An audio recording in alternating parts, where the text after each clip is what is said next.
Osama bin Laden's journey toward jihad and global terrorism began in Saudi Arabia in 1957. He was the 17th of more than 50 children of a self-made billionaire. Osama was more religious than the rest of us. He did not like to listen to music or to watch TV. Most of his brothers were educated abroad, but Osama stayed in Saudi Arabia. Then, in 1979, Soviet troops invaded Afghanistan, and Osama bin Laden found his calling, helping the Afghans fight their jihad, holy war, against the communists. First, he raised money, used expertise gained from the family's construction business. Then, he took up arms. I've talked to eyewitnesses of the battles that Osama bin Laden was involved in, and whatever your views about him, he's not a coward. After the Soviets were chased out, bin Laden founded Al-Qaeda, the base, and turned toward a global jihad. The new enemy was America, which ironically had funded the Afghan resistance against the Soviets. When Saddam Hussein's Iraq invaded Kuwait in 1990, bin Laden went to the Saudi royal family and offered his followers to defend the holy sites of Mecca and Medina. Instead, the Saudis invited in U.S. troops.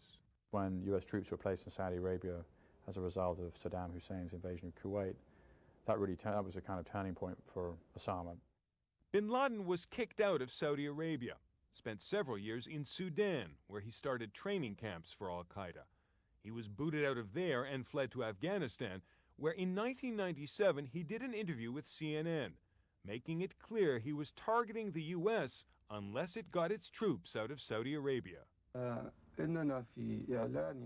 We have focused declaration of jihad on striking at the U.S. soldiers inside Arabia, the country of the two holy places, Mecca and Medina. A year later, bin Laden publicly declared war on the U.S. He wanted it to end its support for Israel, its boycott of Iraq, and to get out of Saudi Arabia. Jihad is mentioned here. It is to mean carrying the weapon and to kill those Americans. Weeks later, Al-Qaeda launched suicide attacks on the U.S. embassies in Kenya and Tanzania. U.S. plans to grab bin Laden in Afghanistan never made it to President Clinton's desk, and the emboldened Al-Qaeda launched another attack in 2000 on the USS Cole, killing a number of sailors. Then 9/11, attacks inside the United States. Later, bin Laden would gloat that the plan succeeded beyond his imagination. They were overjoyed when the first plane hit the building, so I said to them, "Be patient." But bin Laden, who had been contemptuous of America, had overreached. The U.S. invaded, and bin Laden became a man on the run. He was last seen by people not within his inner circle at the Battle of Tora Bora in November and December of 2001, and believed to have been wounded there by the U.S. bombing. But he escaped. Intelligence officials believed he was likely in Pakistan. From then on, bin Laden communicated with his followers online and through numerous audio and video messages, attempting to keep himself relevant even in hiding, all the time warning the West that Al-Qaeda would attack again. We want to restore our Islamic nation's freedom. Just as you violate our security, we violate yours.